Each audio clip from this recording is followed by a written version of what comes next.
naman. Naku, madam, di niyo po ako kailangan bantayan, ha? Alam niyo po, free po kayo gawin yung mga kailangan niyong gawin kasi alam ko naman pong busy person po kayo. Kaya carry lang, madam. Walang eme-eme. Kaya ko to! Hindi. Gusto kitang bantayan. Ay, madam, safe na safe tong balor niyo sa akin. Huwag kayong mag-alala, okay? Alam mo, lalo kong nagdududa dyan sa pagpupumilit mo eh. Naku, madam, pasensya na pero hindi na po. Promise. Madam, first time niyo po magpa-star cleaner? Yes? Bakit? Kasi ngayon ko lang po kayo naging kliyente. Alam niyo po, lahat ng mga big-time clients namin sa akin ina-assign. Nag-request kasi ako. Ay, wow, madam! Ni-request niyo po ako? Huwag kang pilingera, hindi kita kakilala.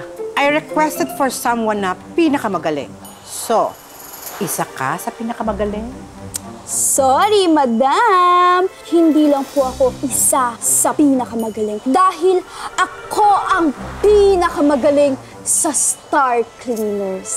Talaga lang, ha? Siyempre, madam.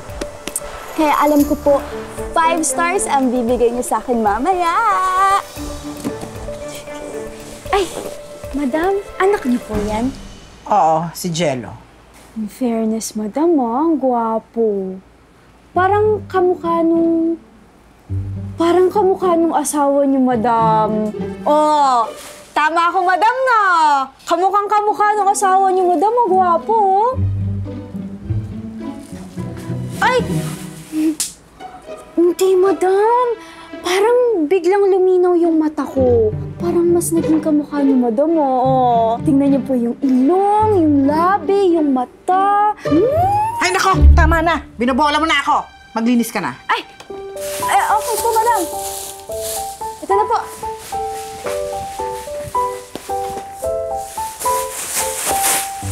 As you can see, malinis tong kwarto na to, ha? Wala ka nang halos lilinisin pa. Ang gusto ko lang, yan, ganyan. Alisin mo yung mga bedsheet, yung bed pillow. Lahat ng mga gamit dito, yung kurtina, lahat ng makita mo, wala kang ititira. Alisin lahat yan. Okay po, madam.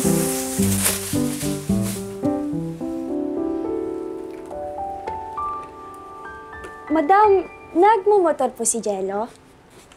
Yes. Yan ang bonding nila ng daddy ko. Siya actually ang nag-spoil sa anak ko. Lahat ng may kinalaman sa motor, binibigay niya. Not until daddy died. Motor accident. Kaya siguro naging overprotective ako sa kanilang lahat. Pasensya na po, madam. Naku, okay lang. Bakit ba ako napapakwento sa'yo? Ang mabuti pa tapusin mo na yan. Kaso, madam, saan ko po ito ilalagay? Diyan, no? Itatapon na din po ito, madam. Oo, ikaw talaga, ha? Naluloka na ako sa'yo, dear, ha? Ang dami mong tanong, ha? Nakakaloka ka. Tapon mo na. Sure po kayo, ha? Oo. Ano po, madam? Sayang naman po. Ito pa. Ay! Pati din po ito, madam.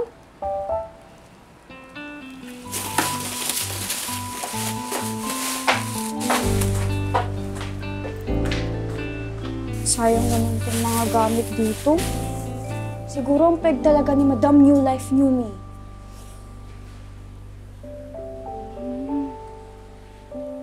Anong tinutunga-tunga mo dyan? Ay!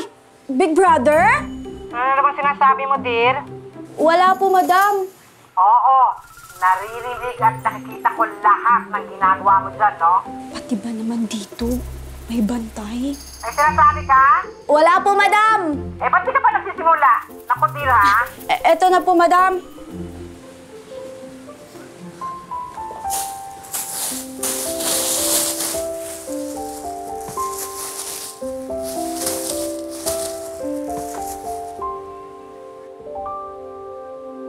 Love ka ni Mama. Itapon mo na yan! Itatapon ko to. Sayang naman. Sinabi na itapon mo na yan! Madam, sa anak niyo po lahat to? Oo. Kay Angie. Sa kanya yan nung bata pa siya. Kaso, Madam, sayang naman to, oh. Ang cute-cute pa naman. Kaya ano bang sabi ko sa'yo? Kasi po, oh. Love ka palagi ni mama. Eh, ano naman? Madam, baka nagkakamali lang po kayo na itapon to. Ang sabi ko, itapon mo na yan. Itapon mo.